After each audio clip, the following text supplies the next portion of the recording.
안녕하세요. 이동률 목사와 함께하는 매일 성경 큐티 시간입니다. 오늘 우리가 함께 나눌 본문은 역대하 3장 1절에서 17절 말씀입니다. 여러분, 이제 드디어 솔로몬이 성전을 건축하기 시작합니다. 사실 역대기 성경은 솔로몬의 지혜나 다른 업적보다도 그가 성전을 세운 사람이었다는 점에 집중하고 있는데요. 왜냐하면 성전은 단순한 건축물이 아니라 하나님의 이름을 두시기로 정하신 자리이자 이스라엘 백성이 누구인지를 드러내는 신앙의 중심이었기 때문이었습니다. 본문을 읽다 보면 흥미로운 차이를 발견하게 되는데요. 열왕기상에서는요, 성전 건축이 출애굽 480년 만에 시작되었다고, 즉 시간을 강조하며 시작하는데 역대하는 다릅니다. 역대기는 성전이 어디에 세워졌는가, 곧 장소에 초점을 맞춥니다. 왜일까요? 네, 거기에는 이유가 있습니다. 열왕기와 역대기 성경의 말씀을 직접적으로 받은 1차 청중이 달랐기 때문입니다. 열왕기 성경은요, 바벨론의 포로로 끌려가 우리가 왜 이 고난을 겪게 되었는가를 묻던 이스라엘 백성들에게 제일 먼저 주어진 성경이었고, 역대기는 기나긴 바벨론 포로 생활에서 돌아와 예루살렘 성전을 재건하고 신앙 공동체를 회복하려 했던 귀한 공동체에게 주어진 말씀이었습니다. 그러니 똑같은 사건을 두고도 주시는 말씀에 관점이 달랐던 것이지요. 바벨론 포로에서 돌아온 이스라엘 백성들에게 가장 중요한 건 그 성전이 세워진 자리였습니다. 그 땅은 하나님께서 나타나신 자리였고, 예배드린 자리였고, 은혜가 멈춘 자리였습니다. 그들에게 성전의 장소는 단순한 지리적 위치가 아니라 하나님의 임재와 약속을 확인하는 증거였던 것이지요. 여러분, 우리 인생도 마찬가지 아닐까요? 내가 어디에 서 있는가는 참으로 중요한 문제입니다. 오늘 말씀 바로 그 터의 의미를 우리에게 보여줍니다. 자, 그럼 이제 말씀으로 들어가 보겠습니다. 오늘도 본문을 자세히 보기 위해 다른 때와 동일하게 본문을 세 단락으로 나누어 하나하나 살펴보겠습니다. 먼저 첫 단락의 시작인 우리 1절부터 함께 보시면, 솔로몬이 예루살렘 모리아산에 여호와의 전 건축하기를 시작하니 그곳은 전에 여호와께서 그의 아버지 다윗에게 나타나신 곳이요, 여부스 사람 오르난의 타작마당에 다윗이 정한 곳이라. 아멘. 자세히 보시면 1절에는 세 곳의 지명이 나옵니다. 예루살렘, 모리아산, 그리고 오르난의 타작마당. 이 세 곳은요, 모두 특별한 영적 의미를 담고 있는 장소이지요. 하나하나 의미를 살펴본다면, 먼저 예루살렘은 하나님께서 내 이름을 두겠다고 택한 곳입니다. 하나님의 임재가 머무는 도성이었습니다. 그리고 다음은 모리아산인데요. 여러분 기억하시지요? 창세기 22장에서 아브라함이 아들 이삭을 번제로 바치려 했던 곳입니다. 그곳에서 하나님은 어린 양을 예비하시고 이삭 대신 제물로 드리게 하셨습니다. 그래서 모리아는 보여지는 산이라는 뜻을 가집니다. 아브라함은요, 그 자리에서 하나님께서 주실 온전한 대속의 제사를 미리 보았던 것이지요. 장차 하나님께서 독생자 예수 그리스도를 내어주실 십자가 사건의 예표가 바로 모리아 산이었습니다. 그리고 마지막은 오르난의 타작마당입니다. 다윗이 교만하여 인구조사를 했을 때 하나님의 징계로 전염병이 퍼져 수많은 사람이 죽어가던 그 자리, 그러나 다윗이 제단을 쌓고 제사를 드리자 하나님의 진노가 멈춘 자리였지요.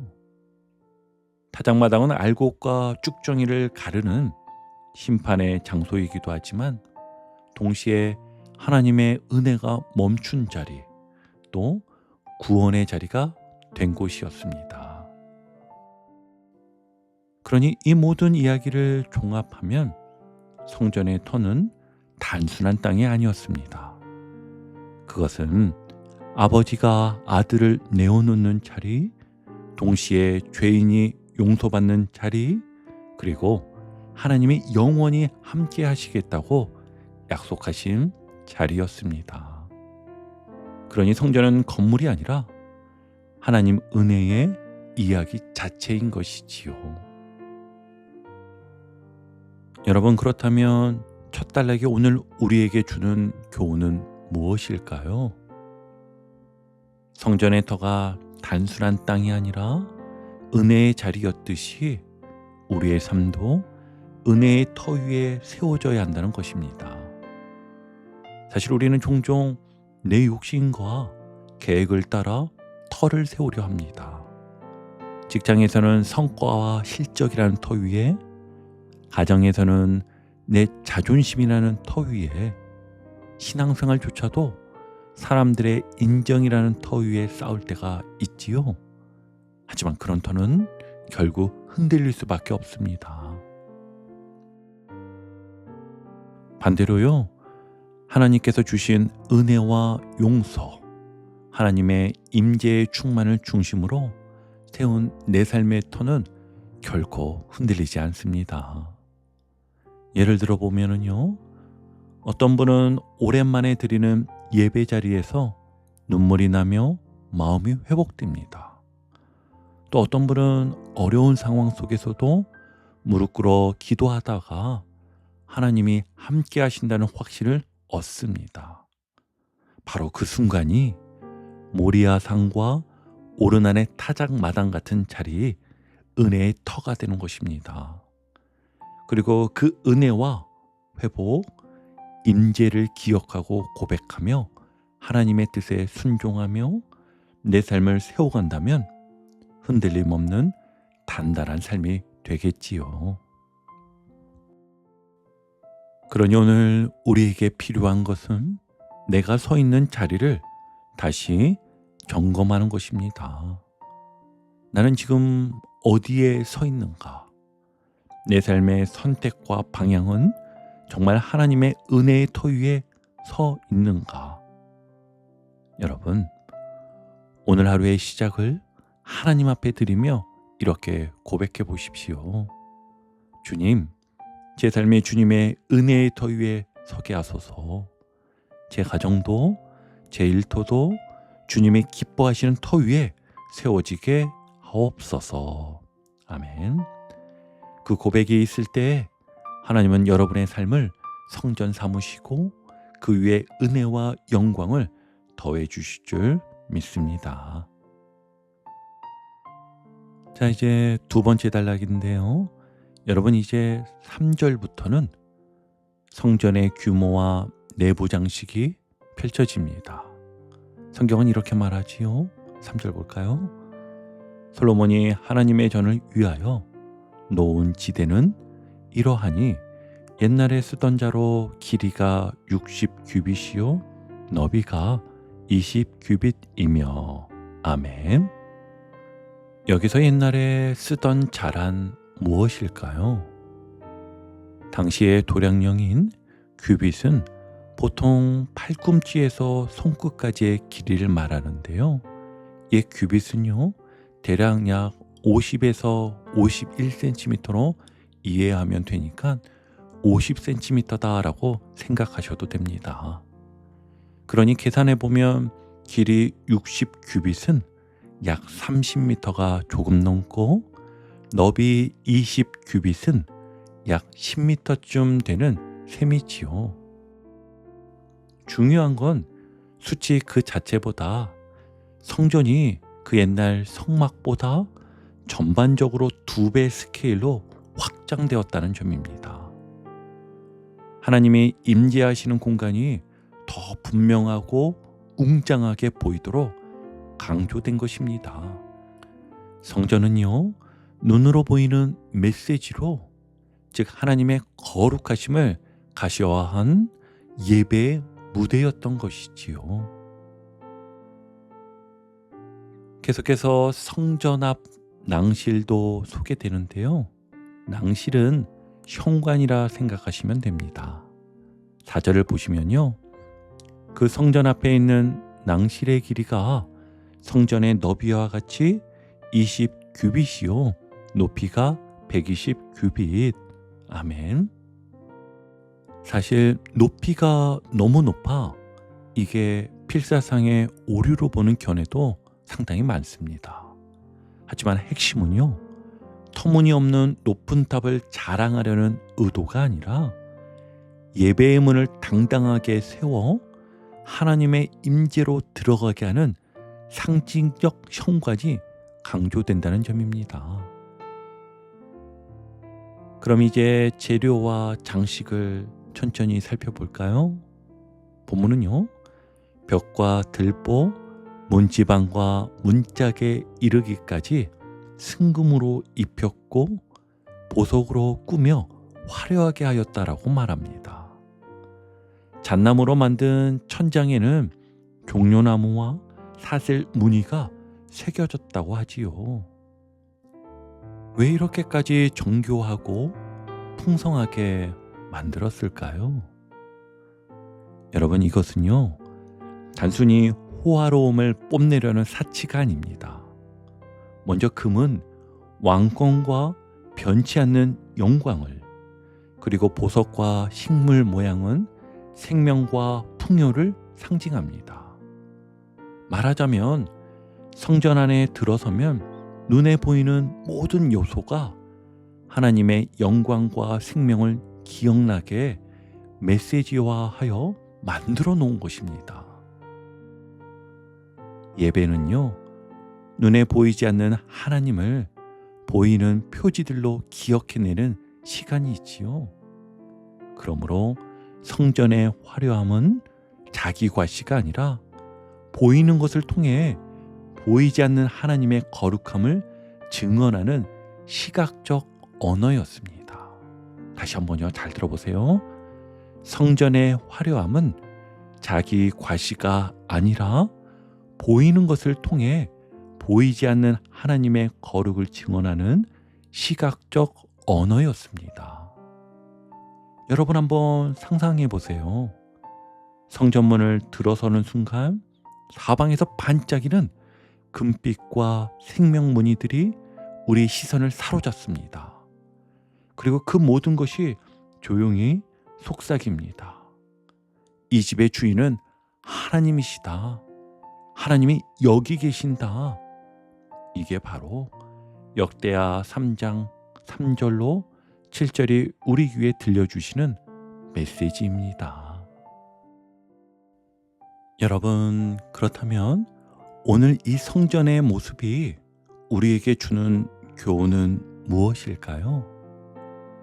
성전의 모든 장식들, 금과 보석, 종려나무와 사슬 문양이 하나님의 거룩과 영광을 드러내는 표지였다면, 오늘날 우리 모두가 하나님께서 거하시는 성전이기에 우리 성도들의 삶 역시 살아있는 성전으로서 하나님의 영광을 나타내야 한다는 것입니다.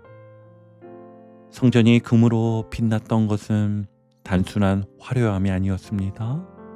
하나님이 계시기에 존귀하다는 고백이었지요. 마찬가지로 우리의 삶도 외적인 화려함보다 하나님의 임재가 드러나는 내적 빛이 있어야 합니다. 예를 들어 볼까요? 직장에서 상사가 볼 때 단순히 성실한 직원이 아니라 정직하고 믿을 만한 사람으로 보이는 거, 그것이 곧 금빛 장식입니다. 가정에서 가족들이 느낄 때 내가 화를 내는 대신 이해와 용서로 대하는 모습, 그것이 바로 보석과 같은 장식입니다. 교회 안에서 작은 섬김을 감당하며 드러나지 않아도 기쁨으로 일하는 모습, 그것이 바로 성전벽에 새겨진 종려나무 문양과 같은 것이지요. 성전의 금과 보석이 하나님을 보이게 했듯이 오늘 우리의 삶의 태도와 말과 행동이 누군가에게는 하나님을 느끼며 볼 수 있게 할 수 있습니다. 그래서 사도 바울은요, 고린도전서에서 너희가 하나님의 성전인 것과 하나님의 성령이 너희 안에 계시는 것을 알지 못하느냐라고 했지요. 이제는 건물이 아니라 우리 자신이 성전입니다. 여러분, 오늘 하루를 이렇게 살아보시면 어떨까요? 직장에서 일하기 전에 주님, 제 손이 주님의 영광을 드러나게 하소서 기도하고 시작하는 겁니다. 또 가족에게 말하기 전에 이 말이 주님의 사랑을 드러낼 수 있을까를 잠시 생각하고 말하는 것입니다. 교회와 공동체 안에서 눈에 띄지 않는 작은 수고라도 기쁨으로 감당하는 거, 이런 태도 하나하나가 여러분을 살아있는 성전의 장식으로 바꿔줄 것입니다. 그리고 그 장식은요, 세상의 유행처럼 사라지지 않고 오히려 시간이 지날수록 더 빛을 발하게 될 것입니다. 자, 이제 마지막 세 번째 단락인 10절부터 17절 말씀을 같이 살펴보겠습니다. 여기서는 지성소안의 그룹, 또 다른 성경 버전으로는 거룹, 커룹, 케루빈입니다 라고 하는데 다 똑같은 표현입니다. 그룹과 성전 앞에 세워진 두 기둥 이야기가 나옵니다. 먼저 지성소안을 보겠습니다. 성전 가장 안쪽, 하나님의 임재를 상징하는 그곳에는 거대한 두 그룹, 즉 천사의 형상이 세워졌습니다. 날개를 펴서 서로 맞닿게 하여 지성소 전체를 덮도록 만들었지요. 이것은 단순한 장식이 아니라 하나님의 거룩한 보좌와 임재를 시각화한 상징이었습니다. 물론 이스라엘 백성은 그곳을 직접 볼 수 없었지만 이 기록을 통해 알 수 있습니다. 아, 하나님은 우리 가운데 거하시며 거룩한 보좌에 앉으신 분이시구나. 그리고 15절부터 성전 앞에 세워진 두 기둥이 소개됩니다. 이 기둥은 높이가 무려 35규빗, 그러니까 16m가 넘는 엄청난 규모였습니다. 더 흥미로운 것은요, 이 기둥에 이름이 붙었다는 사실입니다. 하나는 야긴, 그가 세우신다라는 이름이었고, 다른 하나는 보아스, 그에게 능력이 있다는 이름이었습니다. 성전 앞에 들어서는 순간 사람들은 두 기둥을 보며 이렇게 고백하게 되었을 겁니다. 아, 이 집은 우리가 세운 것이 아니라 하나님이 세우신 것이다. 이 집은 우리의 힘으로 유지되는 것이 아니라 하나님의 능력으로 지탱되는 것이다. 얼마나 명확한 신앙의 메시지입니까? 기둥 자체가 설교였고 메시지였던 겁니다. 사람의 눈에는 웅장한 건축물처럼 보이지만 그 깊은 의미는 분명했습니다. 성전의 중심은 사람의 솜씨나 영광이 아니라 하나님의 세우심과 하나님의 능력이었습니다. 여러분, 이 말씀을 우리 삶에 어떻게 적용할 수 있을까요? 성전 앞 기둥의 이름처럼 우리의 인생도 결국 하나님이 세우시고 하나님이 붙드시는 것임을 먼저는요, 기억해야 합니다. 우리는 종종 이렇게 생각하지요. 내가 열심히 했으니까 이만큼 세워졌다. 내 능력으로 여기까지 왔다. 하지만 성경은 분명히 말합니다. 야긴 보아스, 그가 세우신다. 그에게 능력이 있다. 그러므로 오늘 우리가 해야 할 일은 내 삶의 기둥에 새겨진 글씨를 다시 읽는 것입니다. 가정이 무너질까 두려울 때 하나님이 세우신다. 일터에서 어려움을 겪을 때 하나님께 능력이 있다. 교회 사역이 벅차게 느껴질 때도 하나님이 붙드신다. 구체적인 예를 한번 들어본다면 직장에서 성과가 잘 안 나와도 낙심하기보다 하나님이 열어주시는 문이 있다는 믿음을 붙잡으시길 바랍니다. 자녀의 문제로 마음이 무거울 때도 하나님이 세우시고 하나님이 책임지신다는 고백을 입술에 담으십시오.